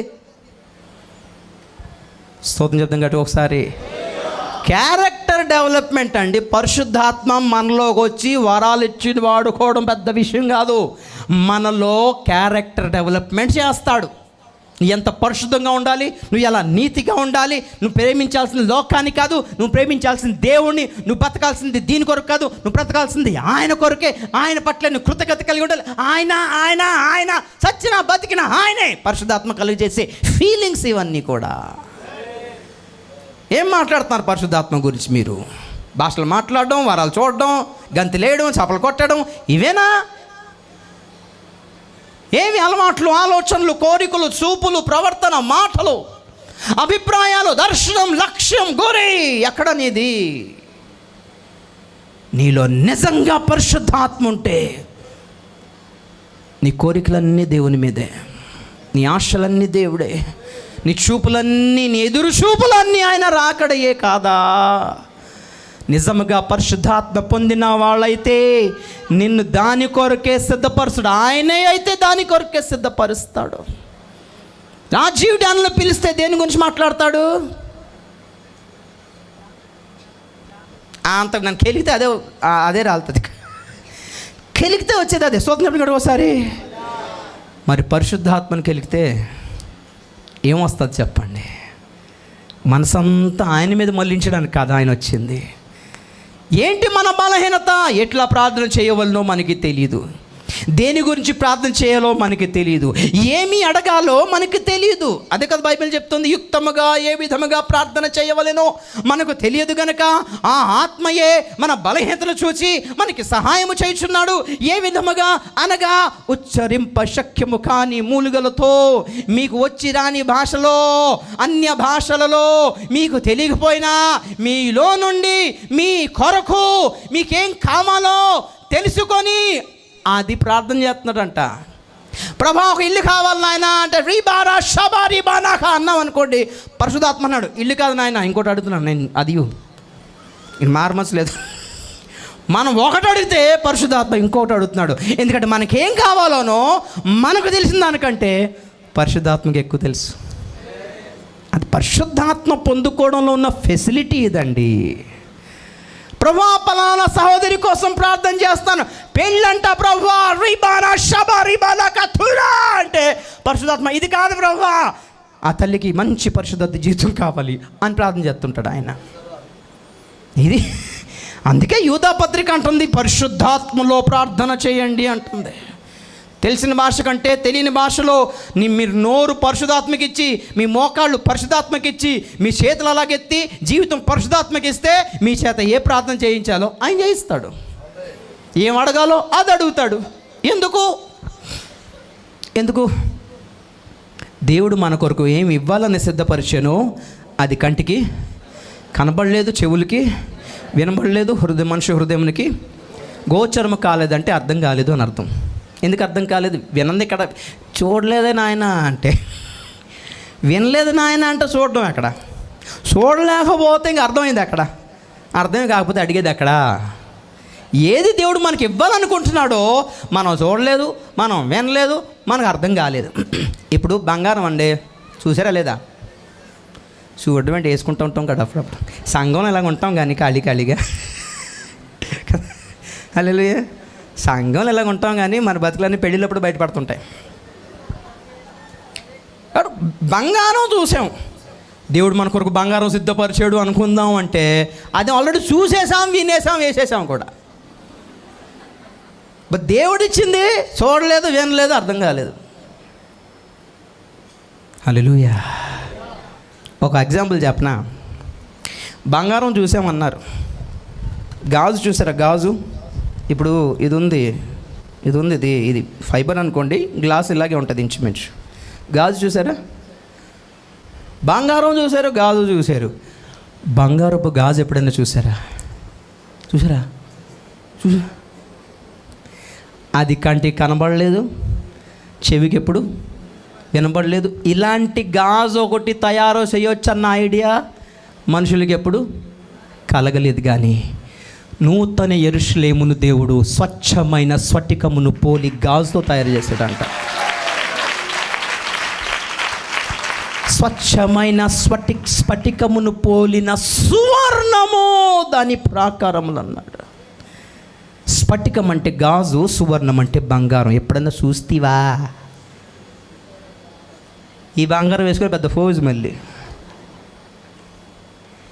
ఏది ఎప్పుడు అర్థం కాలేదు, ఎప్పుడు వినలేదు. అబ్బా బంగారపు కాదు ఏంటంటే మరీని అక్కడికి వెళ్తే కనబడుతుంది. సూతం చెప్పని కట్టుకోవాలి సరే. అక్కడికి వెళ్ళి చూడాలి అది ఎలాంటి మెటీరియల్ అది. కానీ నిజంగా ఒక మాట చెప్పనా, అక్కడ బంగారం లేదు, గాజు లేదు. Praise the Lord. ఎందుకంటే మనుషులకు తెలిసిన భాష ఉపయోగించాడు యోహాన్, అంతే. పౌలు అంటాడు అక్కడ, నేనేమి చూశానో ఏమి విన్నానో అది మనుషులు ఉచ్చరింపకూడనిది అన్నాడు. కనుక యోహాన్ చూశాడు స్వచ్ఛమైన స్ఫటికమును పోలిన సువర్ణమును. పోలికలే చెప్పాడు తప్ప మెటీరియల్ ఏంటో చెప్పలా. యోహానుకి దేవుడు చెప్పలా. అవి చెప్పేస్తావు ఏంటి అన్నాడు దేవుడు. సూత్రం చెప్పండి కూడా సార్, ముందే చెప్పేలాగా మజా ఉండొద్దా? అక్కడికి వచ్చి చూడండి, ప్రభా దీన్ని ఏమంటారు, ప్రభా దీన్ని ఏమంటారు అని అడగొద్దా మనం అక్కడికి వెళ్ళి? ఇది ఎట్లా చేసావు ప్రభా, మాకు ఐడియా రాలేదు. అయ్యా హల్లెలూయా, హల్లెలూయా కూడా చెప్పట్లేదు. మీ బిల్డింగ్ చాలా మంచిదేమో. పెద్ద పెద్ద బిల్డింగ్లు ఉన్నాయండి మాకు, సూపర్ బిల్డింగ్లు. మీరు కట్టి ఆయన కట్టి మీరు కడితే పెద్ద విషయం ఉంది. మీరు అక్కడికి వెళ్ళిపోయి భూమి మీదకి వెళ్ళండి బోర్డుని చూసాం ప్రభా అంటే ఎంత ఇన్సల్ట్ అవుద్ది ఆయనకి. అందుకే మీకు నాకు తెలియని పదార్థాలతో కట్టాడు అదంతా. స్తోత్రం చెప్పడం గట్టి ఒకసారి గట్టిగా హల్లెలూయా. దానికి భౌతికపరమైన వస్తువు అర్థాలు ఏమీ లేవు, అన్ని ఆత్మ సంబంధమైనవే. ఆ గాజుకు ఒక ఆత్మ సంబంధమైన అర్థం ఉంది, ఆ బంగారానికి ఒక ఆత్మ సంబంధమైన అర్థం ఉంది, ఆ ఆకుకు ఒక ఆత్మ సంబంధమైన అర్థం ఉంది, ఆ ఫలానికి ఒక ఆత్మ సంబంధమైన అర్థం ఉంది. స్తోత్రం చెప్పండి ఒకసారి. జీవజల నది మధ్యలో ప్రవహిస్తుంటే దాని రెండు వైపుల జీవ వృక్షముండెను అనుంది. ఏముండెను? దేని ఇరువైపులా? జీవనదికి ఇరువైపులా ఏముండెను? వృక్షములు అన్నాడా, వృక్షము అన్నాడా? చదివారు అసలు? నిజమే, నేను అన్నాను అంటున్నారు కదా. మహామేధావులు మీరంతా, చాలా తెలివైన వాళ్ళు. ఒక్కటే జీవవృక్షం, ఒక చెట్టు నదికి రెండు వైపులలో ఉంటుందండి. స్తోత్రం చెప్పండి ఒకసారి. ఇది దేవుని ఇంజనీరింగ్ అంటే. అదెట్ట ప్రభు అంటే నువ్వురా చెప్తాను అంటున్నాడు ఆయన. నువ్వురా చూపిస్తాను. వచ్చేస్తాను ప్రభు. ఆపే అట్లా వచ్చేస్తాడు. మారుమనసు ఉండొద్దు, నీకు బాప్తీసం ఉండొద్దు, నీకు పరిశుద్ధాత్మ వద్దా, ఆ పుచ్చుల సహవాసం ఉండాలి, నానా కథలు ఉన్నాయి. అప్పుడు వస్తే అప్పుడు చూపిస్తా. అందుకే ఏం చేయాలి? నీ మనసు పైన మాట బంగారం అట, గాజంట. అయ్యో ఒక నది రెండు వైపులో ఒకే చెట్టు. అబ్బా చెట్టు రెండు ఉంటాయి కదా, రెండు వైపులు ఉంటాయి. ఒక్క చెట్టు రెండు చెట్లు రెండు వైపులు. అబ్బా మైండ్ అక్కడ ఉండాలి. స్తోత్రం చెప్పండి గట్టి ఒకసారి గట్టిగా హల్లెలూయా, హల్లెలూయా. అక్కడ సూర్యుడు లేడు, చంద్రుడు లేడు, కానీ జీవ వృక్షానికి సంవత్సరానికి 12 కాపులు. సూర్యుడు లేకుండా చంద్రుడు లేకుండా నెలలా లెక్కి పెట్టావు బ్రవ్వా. ఏ సైన్స్ అక్కడ పనిచేస్తుంది మనకు తెలియదు. చూద్దాం గట్టి చెప్పండి అమ్మా. హల్లెలూయా. చదివారు ఎప్పుడైనా? మనకి 24 గంటలు భూములు, అపార్ట్మెంట్లు, డిపార్ట్మెంట్లు, కంపార్ట్మెంట్లు తప్ప ఏం అక్కర్లేదు. ఏమండి మా ఆశలన్నీ అక్కడే ఉన్నాయి. హల్లెలూయా, హల్లెలూయా. 2-3 వర్షాలు చూపించేసి ముగిస్తాం. మన లక్ష్యం ఒకటే, కొత్త నిబంధన లక్ష్యం ఒకటే. నీకు నిజంగా మారు మనసుంటే పరలోకం వైపే ఉంటుంది ఆలోచనలు, చూపులు, ఎదురు చూపులన్నీ ఆ పైనున్న వాటి మీదనే పెట్టుకుంటావు. భర్త దుబాయ్ వెళ్ళిపోయిన ఆలోచనలు ఎక్కడుంటాయి? ఇండియా మీద, తన భార్య మీద ఉంటుంది. స్తోత్రం చెప్పండి గట్టి ఒకసారి. భార్య ఆలోచనలు ఎక్కడ ఉంటాయి? ఆయన ఏం చేస్తున్నాడో, ఆయన తిన్నాడో, ఆయన ఉన్నాడో, ఆయన లేచాడో, ఆయన పడుకున్నాడో, ఆయన పాపం ఎలాగున్నాడో, జ్వరం ఉంటుంటాడో, రాత్రిపూట దగ్గుతూ ఉంటాడో, నీళ్ళు తాగుతాడో లేదు. ఆశలన్నీ అలాగే ఉంటాయి. మరి మీ ఆశలు, నా ఆశలు దేని మీద ఉన్నాయి? మీ ఆశలు ఆయన మీద ఉంటే ఖచ్చితంగా వధువు అయి ఉన్నారు. స్తోత్రం చెప్పండి గట్టి ఒకసారి. మీ ఆశలు ఆయన మీద లేవు అంటే వధువు లెక్కలో లేరు. ఎందుకండి మోసం చేయాలి? మీరు అందరూ దేవుని సంఘమే, అంత దేవుని సంఘమే. అబ్బే, నాకు తెలిసింది ఒక్కటే, సంఘం 2 భాగాలు. ఒకటి వధువు, రెండోది భోజనాలకు వెళ్ళే బ్యాచ్. స్తోత్రం చెప్పండి గట్టి ఒకసారి. పెళ్ళిలో వరుడు పక్కన కూర్చునేది ఒకటి, భోజనాలు చేసే బ్యాచ్ ఒకటి. వాళ్ళు ఒకటేనేంటి? ఒకటేనా? యేసన్ గారు ఒక వాక్యంలో అన్నారు, హల్లెలూయా, లాజరు లేచాడు, యేసు ప్రభు పక్కన కూర్చున్నాడు. మనము లేపబడదుము, యేసయ్య ఒళ్ళో కూర్చుంటాము. స్తోత్రం చెప్పండి గట్టిగా ఒకసారి. హల్లెలూయా, హల్లెలూయా. అర్థమైందా చెప్పింది? 2 బ్యాచ్లు. పక్కన కూర్చుంటారా, ఒళ్ళో కూర్చుంటారా? ఒళ్ళో కూర్చోడు అంటే ఆయన ఉన్న సింహాసనం మీదనే కూర్చోవటం. నేను నా తండ్రి సింహాసనం మీద కూర్చున్న ప్రకారము జయించిన వాణిని నాతో కూడా నా సింహాసనం మీద అందరం కలిసి ఒకటే చేయరు. అదేంటి ప్రభా, పరలోకంలో కరువు ఏమైనా వచ్చిందా? ఇంకో చైర్యం వేయలేకపోయావా? అది కాదు ఇక్కడ ప్రాబ్లం. చైర్లు లేక కాదు, పక్కన కూర్చోబెడితే మళ్ళీ డౌన్ అయిపోతుంది పొజిషన్. అక్కడ నాతోనే కూర్చోవాలి. హల్లెలూయా, హల్లెలూయా. ఆయనతో, తండ్రితో ఏకమైపోతామండి. ఆత్మలమే కదా అక్కడికి వెళ్ళేది. ఆ ఘనత వేరు, భోజనాలకు వచ్చే బ్యాచ్ వేరు. అక్కడున్న ఆడపిల్లలందరూ భోజనం చేస్తూ వరుణ్ణే చూస్తుంటారు. నాకు ఎలాంటోడు దొరుకుతాడో, కట్నం తీసుకోలేదంట, మనకు అలాగ వస్తారో లేదో, భోజనం చేస్తా చూస్తూ ఉంటారు. ఆ బ్యాచ్లో ఉన్న పురుషులందరూ, యవనస్తులందరూ, పెళ్లి కాని వాళ్ళందరూ అక్కడ ఉన్న వధువుని చూసి, మాకు ఇంత మంచి అందమైన భార్య దొరుకుతుందా? ఇంత మంచి అందం ఉందిలే, దొరుకుతుంది, కానీ క్యారెక్టర్ ఉండాలి, కన్యాత్వం ఉండాలి, పరిశుద్ధత ఉండాలి, పురుషునితో ఏకీభవించేది ఉండాలి. చాలా చదివిందంట పాపం, ఆయన కోసం అని ఉద్యోగం రిజైన్ చేసేసిందంట. ఒక్కతే కూతురంట, ఎంతో ధనం ఉన్న వాళ్ళంట వాళ్ళ నాన్నోళ్ళు. కానీ అబ్బాయి ఎక్కడో ఊర్లో ఉంటాడంట, మామూలు అద్దింట్లో. తన సొంత ఇల్లు, వాళ్ళ నాన్నగారి ఏసీ రూములు అన్నీ వదిలేసి ఈ అబ్బాయితో అద్దింట్లోకి వెళ్ళడానికి ఉండిపోతుందంట. నాకెట్లా దొరుకుతుంది నాయన తింటా ఆలోచిస్తారా లేదా? అది బ్యాచ్. ఇక్కడ పరలోకంలో వివాహ విందులో యేసయ్యతో సింహాసనం మీద కూర్చుండే వధువును చూచి మిగిలిన కన్యకలందరూ ఇదే బాధపడతారు. మాకు లేకపోయిందే భాగ్యము. అచ్చా ప్రభు, నువ్వు ఇంత అన్యాయం చేయడం బాగోలేదు ప్రభు అంటే, ప్రభు అన్నాడు, మీరందరూ ఈ బ్యాచ్లోకి రావాలనే కదా ఉపదేశం ఇచ్చాను అన్నాడు. అంత ఉపదేశం మా వల్ల కాదని మీరు అనుకుంటే నేనేం చేయాలి? మీరు నాతో ఉండాలనే కదా ముందే చెప్పాను. నేను మీ కొరకు స్థలము సిద్ధపరచా వెళ్ళుచున్నాను, ఎందుకు? మీరు నాతో కూడా ఉండునట్లు. చెప్పలు కొట్టండి గట్టిగా ఒకసారి, గట్టి హల్లెలూయా. నేనుండు స్థలములో మీరు నాతో కూడా ఉండాలనే అక్కడ సిద్ధపరచడం అంటే ఇక్కడ మిమ్మల్ని సిద్ధపరచడం కాదా? కాకపోతే నేను బలవంతం చేయను, శాడిస్ట్ని కాదు, నేను సైకోపాత్ని కాదు, మెంటల్ గాడిని కాదు. అవకాశం ఇస్తాను. ఇదిగో అమ్మా సహోదరి, ఈ మనుషులతో అక్కడికి వెళ్ళుటకు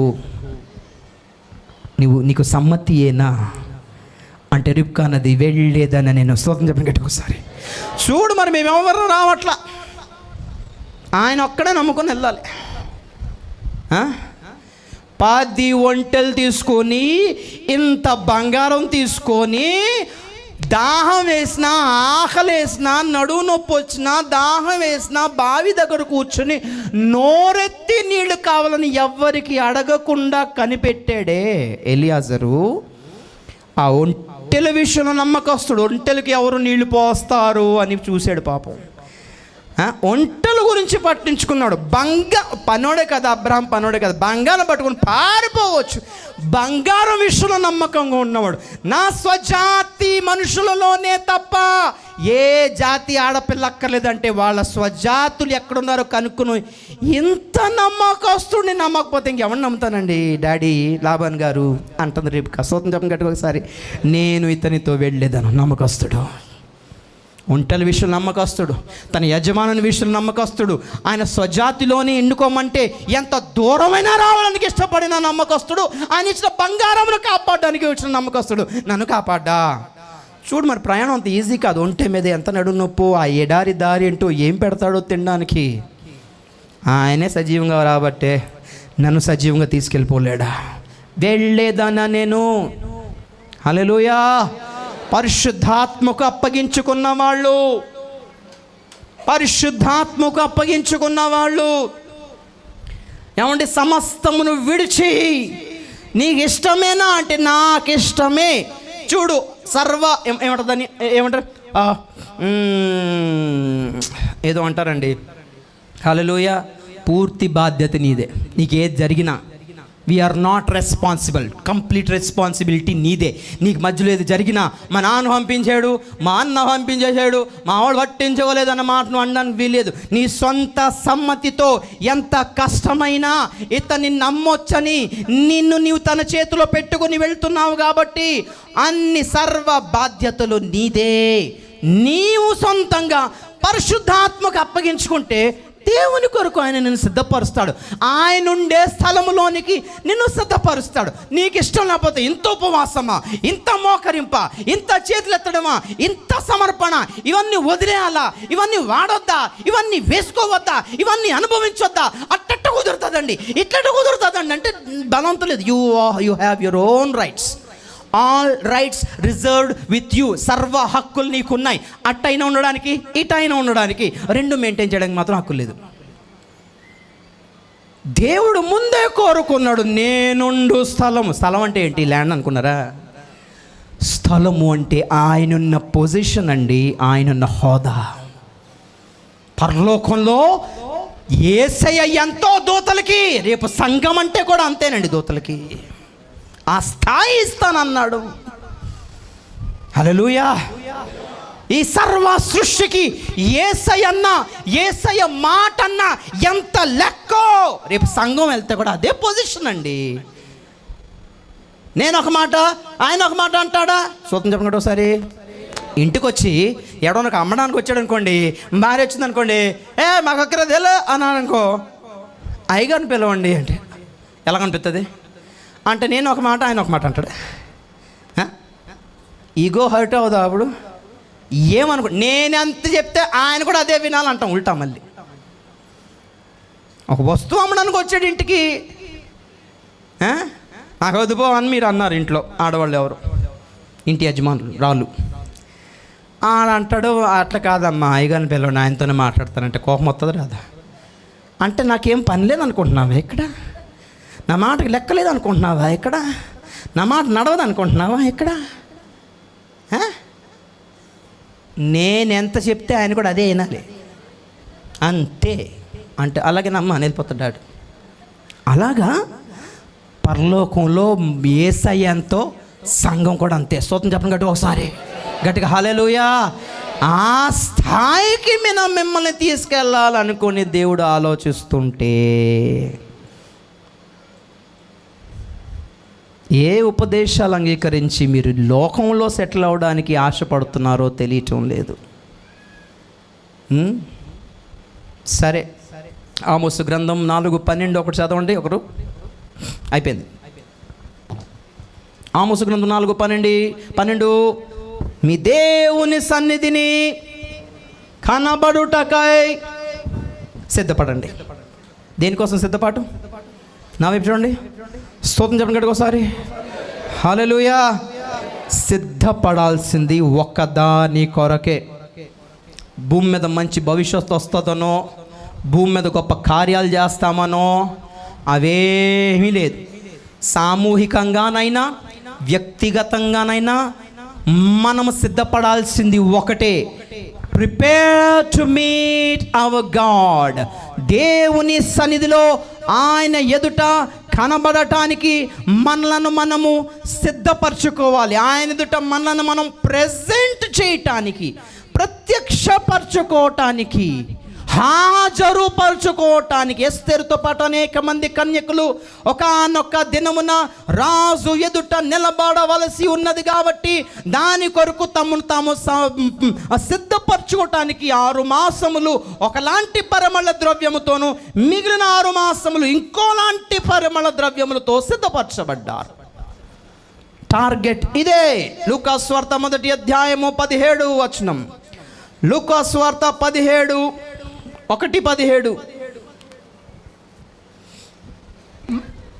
మరియు అతడు తండ్రుల హృదయములను పిల్లల తట్టుకును అవిధేయులను నీతిమంతుల జ్ఞానమును అనుసరించుటకును త్రిప్పి ప్రభువు కొరకు ఆయుధపడి ఉన్న ప్రజలను సిద్ధపరచుటకై ఏలియా యొక్క ఆత్మయు శక్తియు గలవాడై ఆయనకు ముందుగా వెళ్ళును గనుక నీకు సంతోషమును మహానందమును కలుగును. హల్లెలూయా. చెప్పండి గట్టిగా, హల్లెలూయా. గాబ్రియేలు దేవదూత జకర్యాతో మాట్లాడుతున్న మాటలు ఇవి. నీకు ఎప్పుడు సంతోషం కలుగును? కొడుకు పుట్టినందుకు కాదు. నీకెప్పుడు సంతోషం కలుగును? కొడుకు ఇంజనీర్ అయినప్పుడు కాదు. నీకెప్పుడు సంతోషం కలుగును? మహానందమును కలుగును. కొడుకు లాయరో డాక్టర్ అయినప్పుడు కాదు. కొడుకు అమెరికా అయినప్పుడు కాదు. కాలేజ్ టాపర్ అయినప్పుడు కాదు. అతడు ఏలియా యొక్క ఆత్మతోనూ శక్తితో నింపబడి తండ్రుల హృదయం పిల్లల తట్టును, పిల్లల హృదయాలు దేవుని తట్టును, అవిధేయులను నీతిమంతుల మార్గం తట్టును త్రిప్పి యేసు ప్రభు రాకడ కొరకు ఒక జనమును సిద్ధపరచును గనక నీకు సంతోషం కలుగును అన్నది.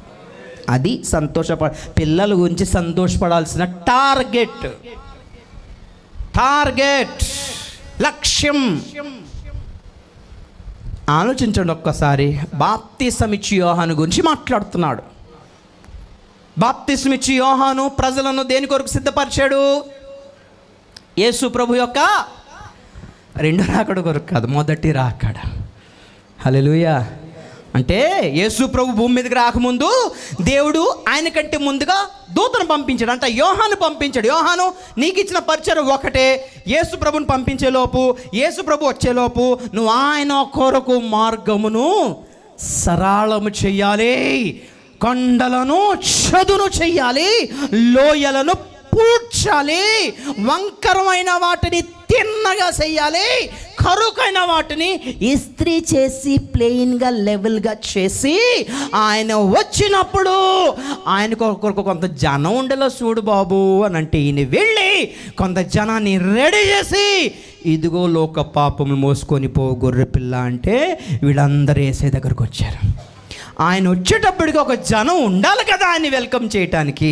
నువ్వే ప్రభువా, అయ్యో నీకోసం కనిపెడుతున్నాం ప్రభువా, నేను వలలు నేను చేపలు వేసుకున్నా నీకోసం ఆలోచన ప్రభువా, నేను ఏదో సుంకపు మెట్లో ఉన్నా ప్రభువా నీ కొరకే ఆలోచన ప్రభువా, నేను ఏదో చేపలు పడుతున్నా సరే నువ్వు వస్తావని కనిపెడుతున్నావు ప్రభు. ఒక జనాన్ని దేవుని కొరకు కనిపెట్టేలాగా ప్రేరేపించి ఎక్కువ మంది కాకపోయినా కొంతమందిని సిద్ధపరచగలిగాడు. అప్పుడు యేసు ప్రభు వస్తే వాళ్ళు చేర్చుకున్నారంటే యేసయ్యని. స్తోత్రం చెప్పండి గట్టిగా ఒకసారి. లూకా సువార్త 8:40 చదువుతారా ఒకసారి? లూకా సువార్త 8:40. జనసమూహము ఆయన కొరకు ఎదురు చూచుచుండెను గనుక యేసు తిరిగి వచ్చినప్పుడు వారు ఆయనను చేర్చుకొనిరి. హల్లెలూయా. గట్టిగా హల్లెలూయా. ఏమండి, మొదటి రాకడప్పుడే ఒకళ్ళని పంపించి నా కొరకు జనాన్ని సిద్ధపరచవయ్యా అంటే యోహాను వచ్చి పాపం జనాన్ని సిద్ధపరిచాడు. యేసయ్య రాగానే వాళ్ళు చేర్చుకున్నారు యేసయ్యని. సేమ్ రెండో రాకడ కూడా అంతే. ఆయన వచ్చే ముందు జనులని నా కొరకు సిద్ధపరచండి అని కొంతమంది పంపిస్తే ఏమనాలో నాకు తెలియదు, కానీ వాళ్ళకి ఏం పేరు పెట్టాలి. కానీ కొందరు క్రీస్తు కాదు కానీ అబద్ధ క్రీస్తు కొరకు కనిపెట్టేలా చేస్తున్నారు. ఇదెక్కడి సేవ? దేని కొరకు సిద్ధపరుస్తున్నావు జనులను? దేని కొరకు సిద్ధపడుతున్నారు జనులు? మొదటి రాకడలో ఆయన కొరకు ఎవరు కనిపెట్టలేదు, వాళ్ళు ఆయనను అంగీకరించలేదు. రెండో రాకడలో ఆయనను ఎవరు ఎక్స్పెక్ట్ చేయటం లేదో వాళ్ళ కొరకు ఆయన రాడండి. కాబట్టి ఆయన ఎదుట నిలబడడానికి ఏమంటే సిద్ధపడాలి. ఆయన కొరకు ఆయత్తపడిన ప్రజలను సిద్ధపరచుటకై వన్ అండ్ ఓన్లీ లక్ష్యం ఏలియా యొక్క ఆత్మ, ఏలియా యొక్క అభిషేకము, ఏలియా యొక్క ఆత్మ అభిషేకపు శక్తి ఎందుకు ఇవ్వబడుతుంది అంటే అవిధేయులను నీతిమంతుల మార్గము తట్టుకును దేవుని కొరకు ప్రజలను సిద్ధపరచుటకై ఇవ్వబడింది అభిషేకం. లూకా 21:36. అంతేనా? కాబట్టి జరగబోతున్న మహాభయంకరమైన ప్రజలందరి మీదికి, భూమి అందంతటి మీదికి రాబోతున్న ఊరిలాంటి సమయమును, దినములను, కార్యములను, ఘోరమైన నాశనమును మీరు తప్పించుకొని మనుష్య కుమారుని ఎదుట నిలబడుటకు శక్తి గలవారగునట్లు ఎల్లప్పుడూ ప్రార్థన చేయుచు మెలకువగా ఉండుడని చెప్పెను. హల్లెలూయా. దేనికోసం ప్రార్థన? దేనికోసం మెలకువ? దేని కొరకు సిద్ధపాటు? దేని కొరకు ఆరాటం? దేని కొరకు పోరాటం? ఆయన ఎదుట నిలబడటానికి. అవేగా చూపిస్తూ ఉన్నాను. కొలసి 1:28 మనకి ఎప్పుడు తెలుసు, లాస్ట్ అదే కొలసి 1:28. ప్రతి మనుషుని క్రీస్తులను సంపూర్ణంగా చేసి ఆయన ఎదుట నిలబెట్టవలని మేము ప్రకటించిన, బోధించిన, బుద్ధి చెప్పిన లక్ష్యం ఒకటే, ప్రతి మనిషిని క్రీస్తుల సంపూర్ణంగా చేసి రాబోతున్న భయంకరమైన వాటిని తప్పించుకొని, ఈ పాయింట్ నోట్ చేసుకోండి, తప్పించుకుంటారు. అబ్బే లేదు, అందరూ దాంట్లోనే ఉంటారు, అందరూ భరించాలి అనట్లా తప్పించుకుంటారు. కొంతమంది తప్పించుకుంటారు. జరగబోవు వాటిని తప్పించుకొని మనుష్య కుమారుని ఎదుట నిలబడడానికి మీకు బోధించినా, ప్రకటించినా, బుద్ధి చెప్పినా, ఏది చేసినా, నేను నలిగినా, మా వాళ్ళు నలిగినా దాని లక్ష్యం ఒకటే, అయ్యా బాబు రాబోతున్న దాన్ని తప్పించుకోవాలి అంటే ఆయన ఎదుట నిలబడిపోండి. దాని కొరకైన ప్రార్థన, దాని కొరకైన సిద్ధపాటు, దాని కొరకైన ఉపదేశమును స్వీకరించండి అని ఎంతగా చెప్పుతుంటే, క్రీస్తు విరోధి కొరకు 666 ముద్ర కొరకు శ్రమల కాలమని, మహాశ్రమల కాలమని విభజించి, ఇది మన కొరకు, అది వాళ్ళ కొరకు అని విభజించి, మీకు ఒక్క మాట తేల్చి చెప్తున్నాను పిల్లారా, ఉండాలనుకుని సిద్ధపడే వాళ్ళు ఉంటారు, వెళ్ళిపోవాలని సిద్ధపడిపోయిన వాళ్ళు వెళ్ళిపోతారు ఖచ్చితం. ఎందుకంటే పరిశుద్ధాత్ముడు రెండూ కూడా రాసి పెట్టాడు బైబిల్లో. అందుకే చెప్తున్నా, వెళ్ళిపోయేది వధువు, ఉండిపోయేది వధువు కాదు. భోజనాల బ్యాచ్ అని చెప్పి చూసారు, పెండ్లి విందులో భోజనాలకి అటెండ్ అయ్యే బ్యాచ్. వెళ్ళేవాళ్ళు కొద్ది మందియే. నాకు ఒకటే పూట ఉంది కాబట్టి అన్నీ చెప్పలేను, కానీ ఒకవేళ మీరు అటెండ్ అయితే రేపు ఎల్లుండి సేవకుల సదస్సులో మీకు క్లారిఫై ఇస్తా, ఏది దాచుకోకుండా చెప్తా. స్తోత్రం చెప్పండి గట్టి ఒకసారి. ప్రత్యక్షత, ఉపదేశం. వెళ్ళిపోయే గుంపు చిన్నది, విడవబడబోయే గుంపు పెద్దది. చిన్నదేనండి సంఘం, చిన్నదే. శిశువు, మగ శిశువు. తల్లి ఎక్కడా, శిశువు ఎక్కడా? చిన్నది. స్తోత్రం చెప్పండి ఒకసారి. హల్లెలూయా. రుజువులతో సహా చూపిస్తా. ఉండిపోతున్న వాళ్ళు ఉన్నారు. క్రీస్తు విరోధి చేతన నలగగొట్టబడే గుంపు ఒకటి సిద్ధమవుతుంది. Correct, real. కానీ వాళ్ళ సంఘం కాదు. వెళ్ళిపోతున్న గుంపు ఒకటి ఉంది, అది చిన్న గుంపు మాత్రమే. ఎందుకు ఇలా డివైడ్ చేశాడు? ముందు ఒకటి ఎందుకు వెళ్ళిపోవాలి, తర్వాత ఇంకోటి ఎందుకు రావాలి? మీరు వస్తే రేపు చెప్తా. సోదం చెప్పండి. మాకు వర్క్ ఉంది, మాకు పనులు ఉన్నాయి, మాకు ఏం లేదా, మీకు ఇది లేదా, మాకు పని లేదా, మా వ్యాపారం లేదా, ఉద్యోగం లేదా, చదువు లేదా, కాలేజ్ లేదా, మీ ఇష్టం. సోదం చెప్పండి ఒకసారి. హల్లెలూయా. మీ ఇష్టం అది. దేవుడు మాత్రం చాలా న్యాయంగా వ్యవహరిస్తున్నాడు. హల్లెలూయా, హల్లెలూయా. చాలా న్యాయంగా వ్యవహరిస్తున్నాడు. ఒకటే లక్ష్యం ప్రియులారా, ప్రభు వచ్చేస్తున్నాడు. ఆమేన్, హల్లెలూయా. దేవుని రాకడ కొరకు సిద్ధపడదాం, ఎత్తబడుట కొరకు సిద్ధపడదాం. సంఘం కీడు చూడకుండానే, మహా శ్రమలు చూడకుండానే వెళ్ళిపోతుంది. కన్ఫర్మేషన్ ఇస్తాను. రేపు కళ్ళు మూసుకుందాం, ప్రార్థన చేద్దాం. తండ్రి, ఈ పునరుత్థాన దినమున మీ సన్నిధి మా మధ్యలో ఉంచి, మీరు మా మధ్యలోనికి దిగి వచ్చి మీ దాసులను మరుగుపరిచి మాతో మాట్లాడినందుకే మీకు వందనాలయ్యా. కడవరి దినములలో సంఘమునకు కావలసిన వర్తమానమును మీరు అందించినందుకే మీకు స్తోత్రములు. పరిశుద్ధులకు ఒక్కసారి అప్పగించబడిన బోధ నిమిత్తము పోరాడే కృప, ఆ అభిషేకం మీ దాసులకు ఇచ్చినందుకై మీకు వందనాలయ్యా. మేమందరము కూడా ఆ బోధ నిమిత్తం పోరాడుచు ఆ బోధను బట్టి సిద్ధపడుటకు మా కృప దయచేయండి. పరిశుద్ధాత్మదేవా, పరిపూర్ణంగా మీకు అప్పగించుకొని నడుచుకుంటకు సహాయము చేయండి నాయన. ఇహలోకాన్ని ప్రేమించక, ఇహలోకంలో ఏదో చేయాలని, సంపాదించాలని ఆశలు ఏవి ఉండక, పైనున్న వాటి మీదనే మా మనసు ఉంచుకొని సిద్ధపడ్డ కృప దయచేయండి నాయన. దయగల తండ్రి, పలు రకములైన బోధన లోకములో బయలుదేరుండగా, అబద్ధ ప్రవక్తలు అనేకులు బయలుదేరి ఉంటుండగా, సంఘంలో ఎవరు కూడా ఆ బోధనలు బట్టి తొట్టిల్లిపోకుండా, అపోస్తల ఉపదేశం నుండి చెదరిపోకుండా, రాకడ పర్యంతము స్థిరముగా ఉపదేశములో నిలిచి ఉండి రాకడకు సిద్ధపడ్డకు సహాయము చేయండి దేవా. ఈ సంఘము మీ దాసుని ద్వారా వేసిన పునాది ఎక్కడ చెదిరిపోకూడదు తండ్రి. ఆ పునాది మీదే చక్కగా కట్టబడాలి. రాకడ వరకు ఆ పునాది మీద సంఘం నిలిచి ఉండాలి. దేవా, మీకు స్తోత్రములు. దుష్టుడు పలు రీతులుగా ప్రవేశించి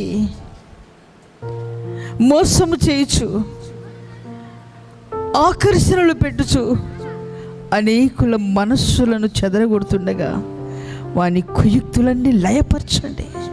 వాని కుయుక్తికి ఎవరు గురి కాకుండా మీరు కాపాడండి, కాపాడండి, మీరు కాపాడండి ప్రభా. ఈ బోధలో అంతవరకు నిలిచి ఉంటే కృప దయచేయండి. విత్తబడిన ఈ వాక్కు ప్రతి హృదయంలో నాటండి నాయన. ఏ హృదయంలో ఈ వాక్కులు దాటిపోకూడదయ్యా. ఈ వాక్కు ఎక్కడికి వెళ్ళినా, మేము ఏమి చేస్తున్నా మమ్మల్ని వెంటాడుతూ ఉండాలి తండ్రి. మేము ఏమి చేస్తున్నా మా ఆలోచన అంతా పైనున్న వాటి మీదే ఉండాలి. మీ రాకడి గురించే, మీ రాకడి గురించే ఆలోచిస్తూనే మేము ఈ లోకంలో జీవించాలయ్యా. వేరొక ఆలోచన, వేరొక ఆశ మాలో ఉండకుండా సహాయం చేయండి. దీని దాసుని మీరు బలపరచండి నాయన.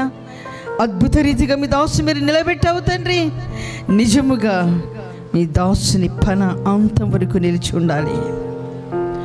ఆ పన ప్రతి చోట బోధించాలి. ఆ పనలో దాగి ఉన్న మర్మములు ప్రతి స్థలమందు ప్రకటింపబడాలి నాయన. ప్రతి స్థలమందు ప్రభా వేరొక బోధను అడ్డగిస్తూ, సంఘములను సరిచేస్తూ ఉపదేశంలో నిలబెట్టుటకు మీ కృప దయచేయండి. దీని దాసుని మీరు బలపరచండి. మంచి ఆరోగ్యం ఇవ్వండి ప్రభా. మీ దాసుని పని పూర్తయ్యేంత వరకు కూడా ఏ బలహీనత అడ్డగించకూడదు, ఆపకూడదు. మీ హస్తంలో మీ దాసుని ఎత్తి పట్టుకొని ప్రతి స్థలమందు బలముగా వాడుకొని మీరు మహిమ పొందండి తండ్రి. రేపు ఎల్లుండి సేవకుల కూటాలు, సేవకులందరూ మా మధ్యకు రాబోతున్నారయ్యా. వారి మధ్యలో ఈ ఒక్కసారి అప్పగింపబడిన బోధను పరిపూర్ణంగా ప్రకటించి సేవకులను బలపరచుటకును, సేవకుల ద్వారా సంఘాలు బలపరచబట్టకును మీ కృప చూపి మీరు మహిమ పొందండి. తండ్రి మీకు స్తోత్రములు.